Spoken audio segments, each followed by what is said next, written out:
Hello. Hello, अस्सलाम वालेकुम जी। जी वालेकुम सलाम, कौन बोल रहे हैं? जी मैं रजा बोल रहा हूँ। जी बोलिए सर। जी सर। मेरा तो ये सवाल है कि मौलाना साहब को जी। जब जो है इतनी अहमियत दी जा रही है, उसके पीछे कुछ तो राज है ना। यकीनन कुछ ना कुछ तो राज है वाकई में। अगर आपके पास है इन्फॉर्मेशन तो बताएं। क्या नाम बताया आपने सर? रजा नाम है जी मेरा। रजा। जी जी जी जी सर बताएं, आप क्या कहाँ से बोल रहे हैं? यहीं से, कनाडा से? हाँ जी, मैं कनाडा से बोल रहा हूँ। जी हाँ। तो मौलाना साहब को आप देखें कि आप मौलाना साहब का रिकॉर्ड देखें कि वो जो है वो पास्ट में वो उनका ये मंशूर था कि जो जीतता था उसके साथ आके बैठ जाते थे।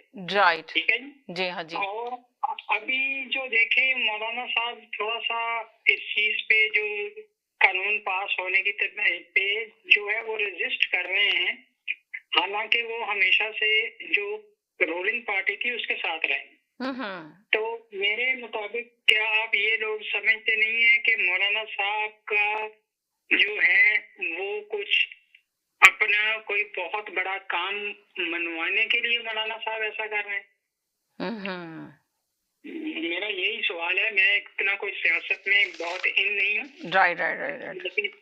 मगर अभी तो फिलहाल जाए चले अपने लिए कुछ कर रहे हैं, मगर अभी कर तो रहे हैं कि उनको वाकई में आज तो यही लोग कह रहे हैं, ज्यादातर सुनने में यही आ रहा है कि पूरी कौम को फजलुर रहमान का शुक्रिया अदा करना चाहिए जिस तरह से वो खड़े हुए हैं। अभी देखे ना कि अगर फजलुर रहमान साहब अभी चले जाते तो आज हो जाती ना, इनमें तरमीम आ जाती, बिल पास हो जाता, मगर नहीं हुआ ना, कैंसिल कर दिया। अब कल सुबह बुलाया गया है तो इस वक्त तो मौलाना साहब ही खड़े ना, वरना देखे ना बानिए पीटीआई को तो बंद किया हुआ है, उनके सारे जो लीडर जिनको दिए जो पोस्टें दे रखी हैं वो भी सब कहीं ना कहीं गायब हुए हैं, उनके लोगों को भी पकड़ा जा रहा है।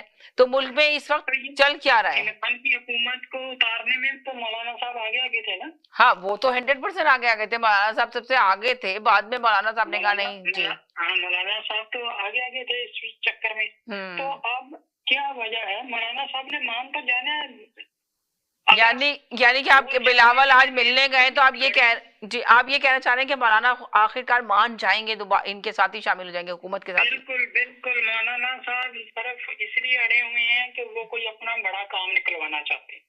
वो जोर इसलिए लगा रहे हैं कि मेरा शायद ये काम कर दे, लेकिन आपको पता है मौलाना साहब का वो काम करेंगे नहीं जो भी वो कह रहे हैं। मगर मौलाना साहब तो ये भी तो इल्जाम लगा रहे हैं कि मेरे बंदों को भी तोड़ने की कोशिश की जा रही है, मेरे बंदों को भी ऑफर दी जा रही है 3 अरब की। ये सब ऐसे ही मौलाना साहब ने फैलाया हुआ है, मेरे बंदे भी उठा लिए, ये भी कर लिए। सिर्फ मौलाना साहब जो है अपना जोर दिखा के अपना काम करवाना चाह रहे हैं।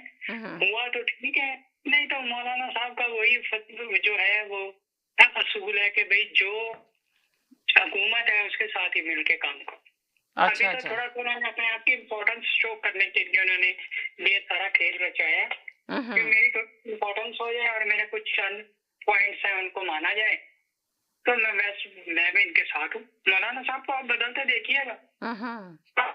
10 मिनट चले कल देखे ना, अभी बस थोड़ा सा टाइम रह गया, अब सुबह हो जाएगी पाकिस्तान के अंदर तो देखेंगे क्या होता है नहीं होता पास। अभी इंतजार करें, सुबह जल्दी खुलेगा असेंबली तो अब देखे ना फजलुर देखे ना बिलावल पहुंचे उसी वक्त अपनी सिंध में अपनी स्पीच देने के बाद, इजलास करने के बाद फौरन उन्होंने कहा अभी मैं बस राइट अवे, बस बहुत शुक्रिया, तमाम लोगों का शुक्रिया अदा किया उन्होंने, उन्होंने कहा अभी मैं इस्लामाबाद पहुंच रहा हूँ, अभी मैं